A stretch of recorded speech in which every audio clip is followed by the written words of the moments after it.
ताई झाला का जेवण? अरे नाही रे, माझा उपवास आहे आज. अच्छा. सारे ताई जेवण झाला का? नाही ना ताई, आज गणपतीचा उपवास आहे मला. झालं का ग जेवण? नाही ग, आज माझा उपवास आहे.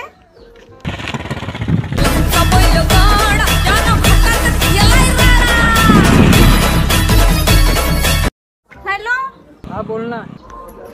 मी काय म्हणत आहो, उपवासाचा नाश्ता वगैरे आणा ना. केळ्या आणा 1 डझन, शेप आणा अर्धा डझन, आणि चिप्स बिप्स घेऊन या. आणि फराळाचा चिवडा येणार. केळं सेप अजून का?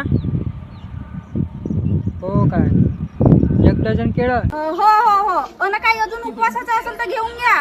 गणपतीचा उपवास आहे माझा आज. हो हो ठीक आहे. 1 नंबरची खादाडीच बाई दिसते मला. नवऱ्याले हा तो आण म्हणते न उपास आहे म्हणते. हॅलो, आणा ना. किती वेळची वाट पाहता शेपकेडे आणाल म्हणून? काय तर गणपतीचा उपवास आहे म्हणून सांगत याव तरी. जेवढा भेटते तेवढा या ना उपवासाचा. No, no, no, no, no.